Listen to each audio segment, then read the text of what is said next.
Mademoiselle Dumont.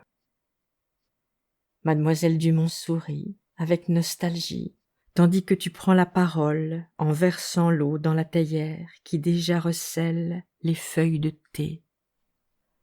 Alors, dites-nous, comment allez-vous? Bien, mon Frédéric, bien. Tu sais, les vieilles douleurs dues à l'âge.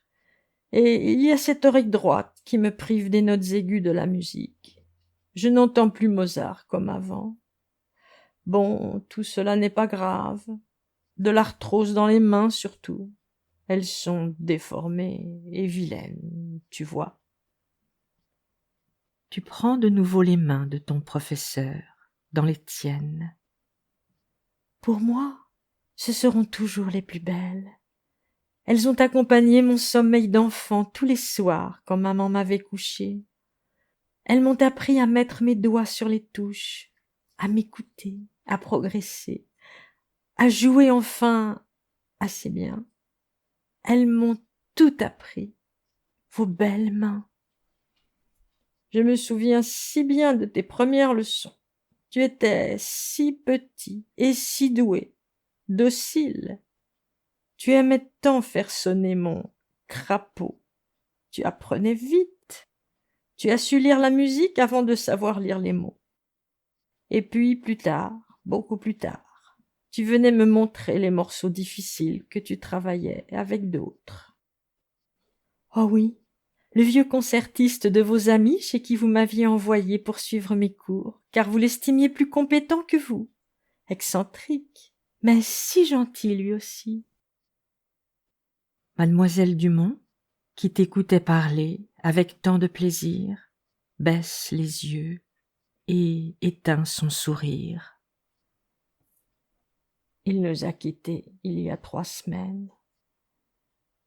Je vais vous faire un aveu à tous les deux. Je l'aimais, sans espoir. Lui, le concertiste si brillant, et moi, vilaine de corps, à demi bossue. Oh, il le savait bien, je suppose. C'est loin tout ça. Il allait sur 100 ans. Il n'a pas fêté cet anniversaire. Je suis arrivée à un âge où je vois mes amis s'en aller, les uns après les autres. Vous n'avez plus d'élèves, mademoiselle Dumont? Pour donner des cours? Oh non.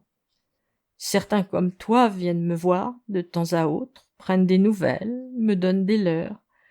Mais il y a des jours où je ne me sens plus suffisamment bien pour donner un cours digne de ce nom, comme j'ai tant aimé le faire, avec passion.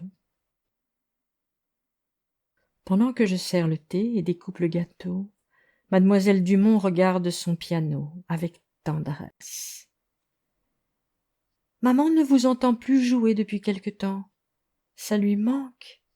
Elle se demandait chaque jour, en fin d'après-midi, si ce serait Schubert, Chopin ou Beethoven qui serait à l'honneur.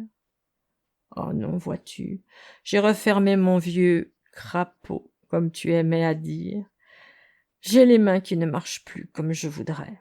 Je ne fais plus honneur à mes chers musiciens. Vous souvenez-vous de ce nocturne de Chopin que vous jouiez si bien? Je voulais l'interpréter exactement comme vous. Vous m'entendiez répéter et répéter encore là-haut chez maman, sur mon petit piano droit. Tu le jouais très bien. C'était le numéro 2 de l'opus 9. Mademoiselle Dumont. Oui, mon Frédéric. Est-ce que vous voudriez me le rejouer, là, maintenant? Et pour François, qui l'aime tant et me le demande souvent, vous en souvenez-vous? Oh, je crois que oui, mais je vais te décevoir, tu sais. Il ne vaut mieux pas. En regardant mademoiselle Dumont, il m'apparaît que jouer cette partition, que toi et moi aimons tant, lui fait envie. Elle a peur de ne plus être à la hauteur. Tu insistes. Je l'encourage aussi. Avec un certain effort, la vieille dame bascule ses jambes du repose-pied jusqu'au tapis et se redresse. Tu lui tends une main dont elle s'empare pour se relever tout à fait. Tu la conduis sur quelques pas jusqu'au piano et l'aides à s'asseoir sur la banquette où, autrefois, il y a une trentaine d'années, tu t'étais pour la première fois juché à ses côtés et où, je l'imagine facilement, elle avait placé comme il convient les toutes petites mains sur les touches blanches du clavier. Dans l'armoire à partition, tu sais où est rangé le recueil des nocturnes de Chopin, dans l'ancienne édition Schudens.